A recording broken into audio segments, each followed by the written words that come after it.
Sintonia do Vinho,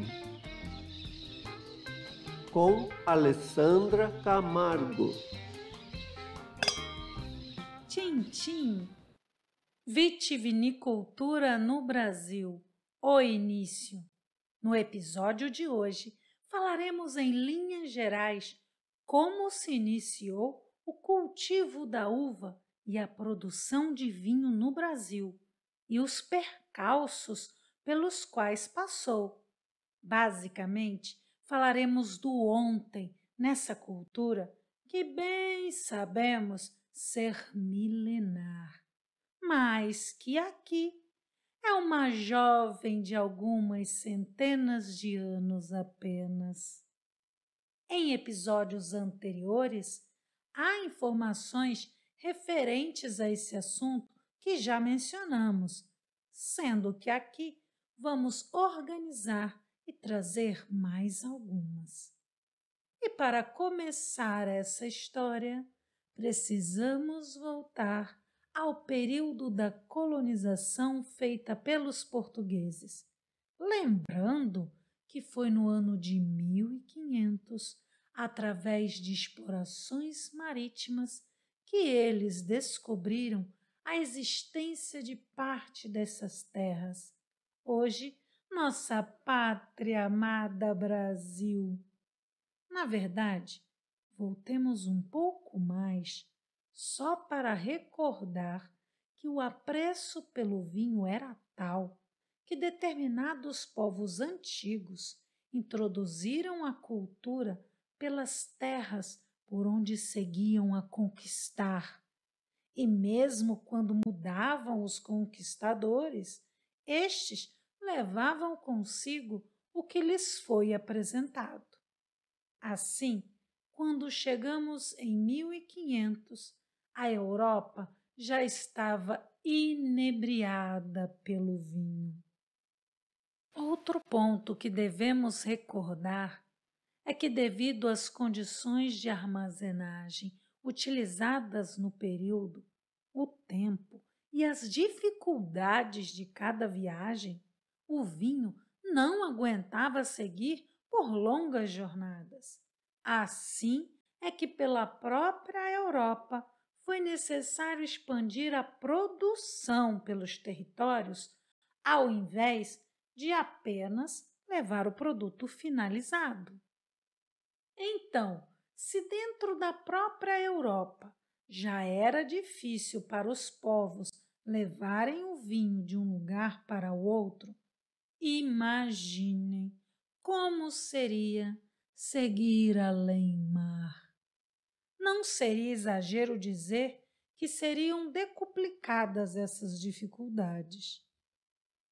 Voltando os nossos olhos para o continente americano, soubemos que as primeiras videiras de vites viníferas, também conhecidas como uvas europeias, foram plantadas no México por missionários que chegaram a essas terras trazidos pelos colonizadores.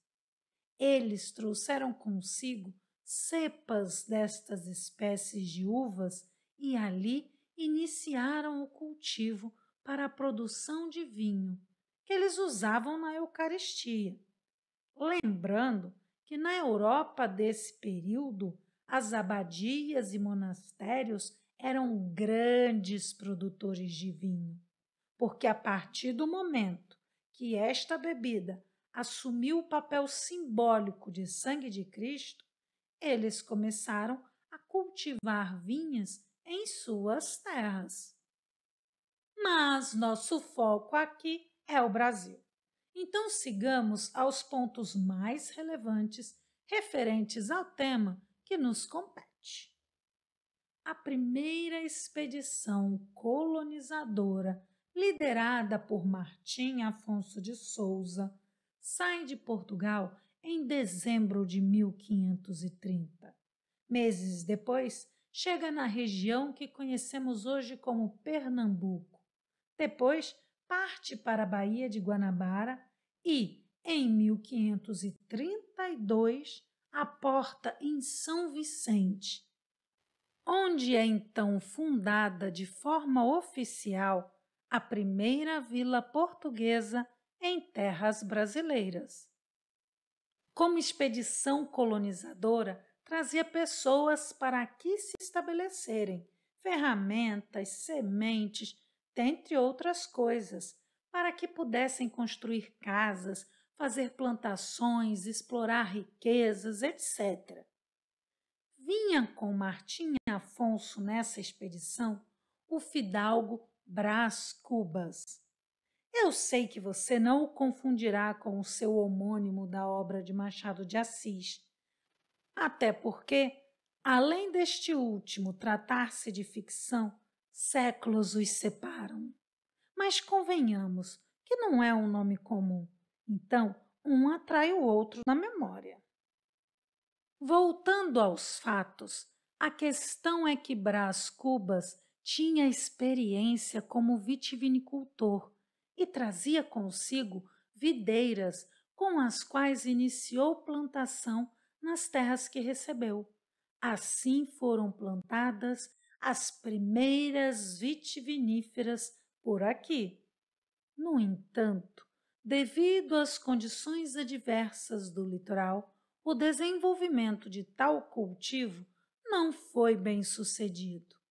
Ele tenta novamente no Planalto, segundo consta, numa área onde hoje fica o bairro de São Paulo, chamado de Tatuapé, ainda sem alcançar muito êxito.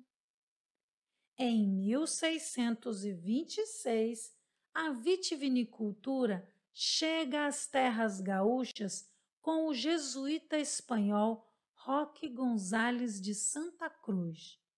Porém, as missões são destruídas pelos bandeirantes.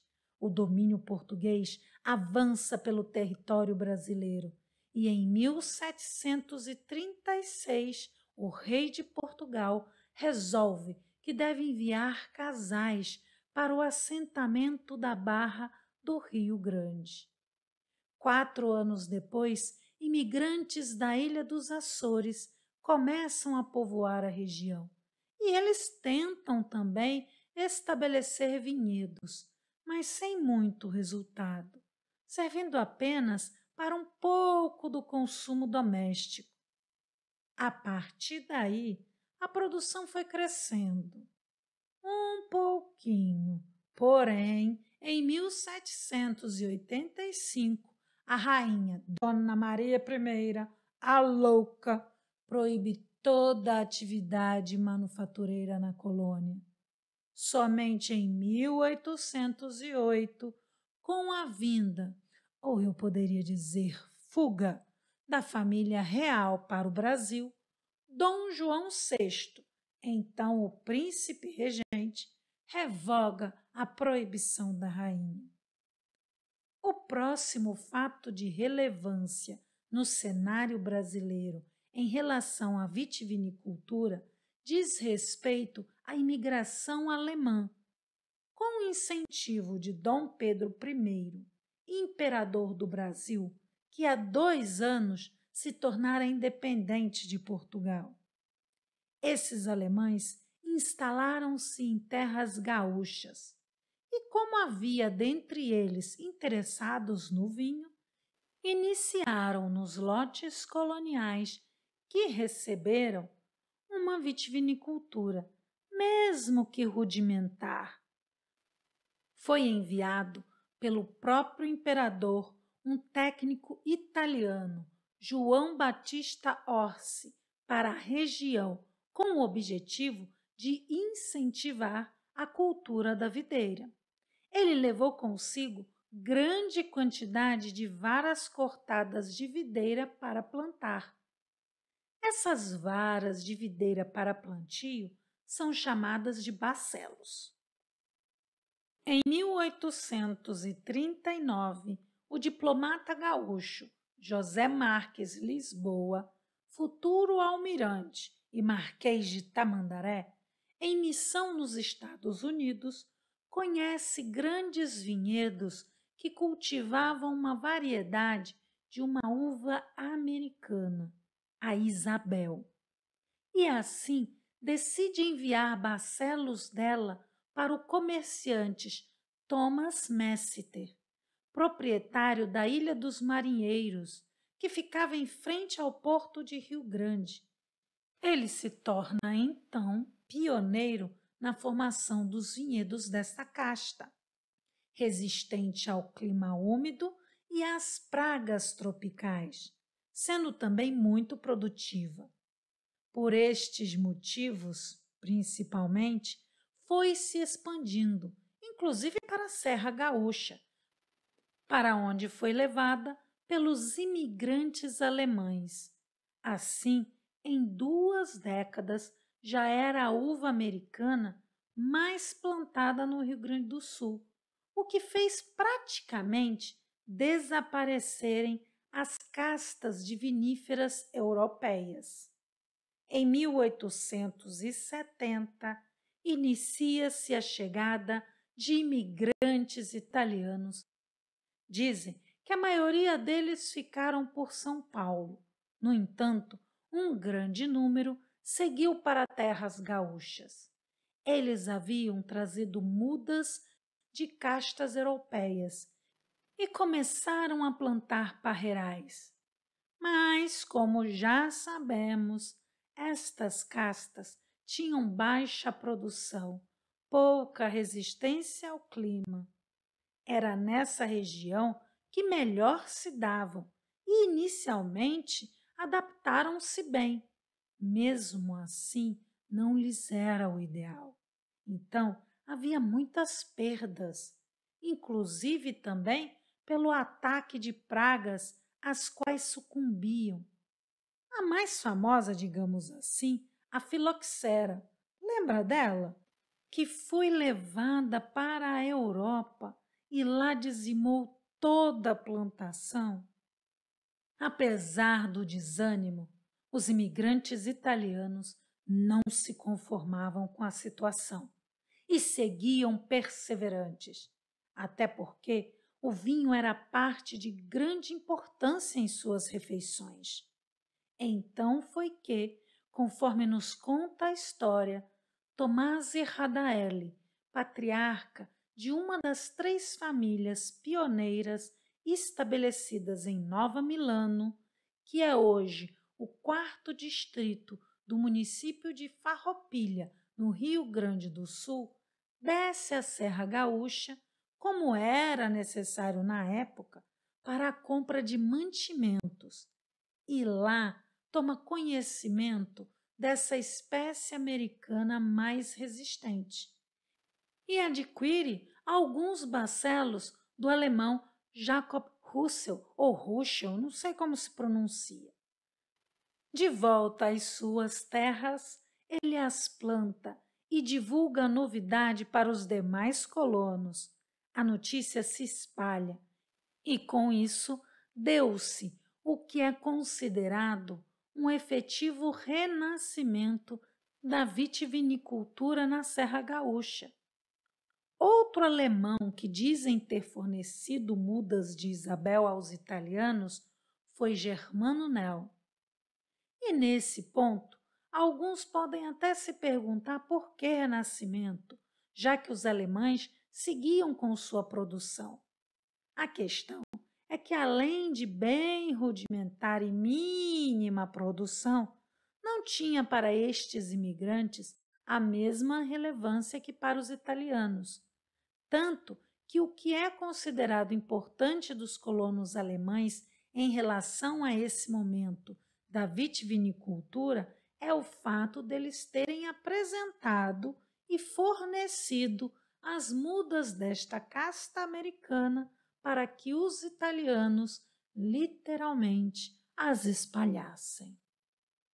A casta Isabel é que possibilitou a expansão da viticultura para regiões em que as vites viníferas não conseguiam se desenvolver e, apesar de sua qualidade inferior para a produção do vinho, sua resistência e produtividade tornou possível a elaboração do vinho por praticamente todos os colonos.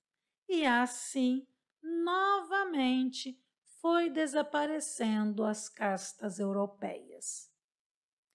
Inicialmente, a produção era para o consumo próprio da família, mas com a crescente produção, o vinho passa então a circular em trocas por mercadorias, e daí surge a necessidade de vasilhames mais adequados ao transporte. Nessa época, surgem os barris de 40 litros para serem levados no lombo da mula. Por volta de 1890, com o contínuo aumento da produção, o comércio do vinho segue por novas regiões e surge o carreteiro. Muitas vezes, estes eram os próprios comerciantes ou os proprietários das primeiras cantinas, fazendo a ligação entre as colônias e as cidades. Nesse período, continuava tudo bem rudimentar, e no mesmo local em que o vinho era elaborado, aconteciam produções paralelas de itens diversos, tanto para consumo da família como para trocas.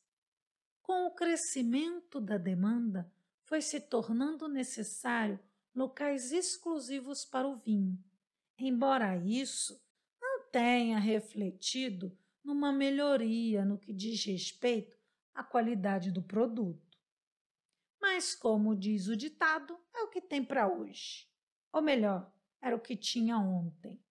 De qualquer forma, é assim que nasceram no século XX as primeiras empresas vinícolas, que foram chamadas de cantinas estilo 1900. Nesse cenário, que apresenta um crescimento desordenado, baixa qualidade e uma concorrência suicida com total desunião do setor, é que em 1929 acontece um grande racha, colocando a sociedade rio-grandense de um lado e as cooperativas de outro. Mesmo com esses dois lados, muitos dizem que dentro de cada lado continuavam numa certa linha de cada um por si, e se preciso fosse, furar o olho do outro. Enfim, todos nós conhecemos como são essas histórias, e não vejo necessidade em pormenores, ainda mais quando nem podemos dizer que é para aprendizado, porque já conhecemos bem esse processo. Em resumo, o que acontece é que o setor se desenvolve a partir do modelo que cada um desses dois lados representa em linhas gerais. Então, vemos por tudo isso que esse início do setor vitivinícola no Brasil se expande a partir da produção do vinho que conhecemos como vinho de mesa, do qual já falamos as características no episódio intitulado Verdades e Mitos.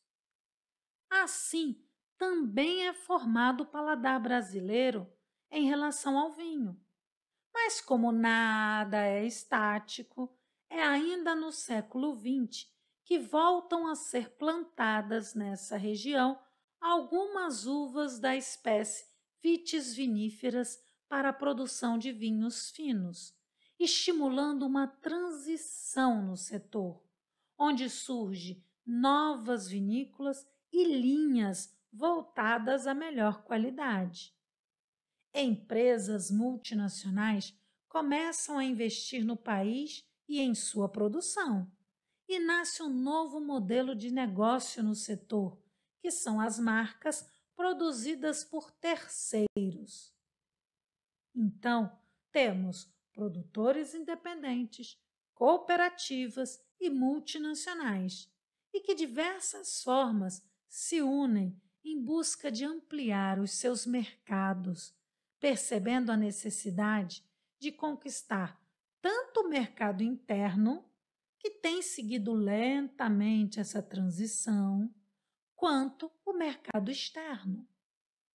O Brasil segue a transformar a sua história de forma significativa, mesmo com sua pouca tradição, segue impulsionado por muitas ações no rumo de uma produção de melhor qualidade, a partir da modernização dos seus processos, das pesquisas, pela ousadia em novos cultivos e tantas outras ações, algumas das quais falamos no episódio intitulado No Agronegócio, em que contamos com a participação do engenheiro agrônomo Valdir Franzini, que inclusive é o responsável pelo podcast Academia do Agro. Excelente para quem quer saber mais sobre o agronegócio. Retomando o nosso tema, precisamos lembrar que um dos fatores que permitiu a possibilidade de voltar a plantar tal espécie, Vitis viníferas, em nossas terras, se deu pelo enxerto da planta europeia no cavalo americano, para que pudesse se tornar mais resistente às pragas, ao mesmo tempo que mantinha as características que fazem dela a mais adequada à elaboração do vinho. Há muito mais o que podemos falar sobre como segue nossa vitivinicultura a partir dessa transição e como ela está nos dias atuais, mais consolidada nessa produção de padrão internacional. Mas deixaremos esse assunto para outro episódio. Eu sigo desbravando por este mundo com muita vontade de aprender cada vez mais. Um pouco daqui, outro bocado de lá. Sigo pesquisando, inebriando-me em diversas fontes, como apostilas de cursos de vinhos, ensaios e teses sobre o assunto e sobre a história. Claro que aqui só trago um geral para vocês. Nem é mesmo a intenção desse podcast ensinar sobre o assunto. Afinal, eu nem seria a pessoa mais adequada para isso. Nosso objetivo aqui é apenas abrir horizontes e estimular sua própria busca de conhecimento neste mundo. E se você quer conhecer mais pormenores, no caso do nosso tema de hoje, eu indico o livro Vinhos do Brasil, do Passado para o Futuro, de autoria de Valdinei C. Ferreira e Marieta de M. Ferreira. Eu espero que você aproveite muito essa leitura. E lembre-se que se gostou do nosso conteúdo, compartilhe. Isso mesmo, fale desse podcast para os seus amigos. Siga-nos no Instagram. Sintonia do Vinho. A história nos revela apenas recortes do que aconteceu. Há muito o que não conhecemos nas entrelinhas perdidas do tempo. O que vale é que aprendamos com a essência do que nos serve de guia pelo caminho no agora. Tchim, tchim.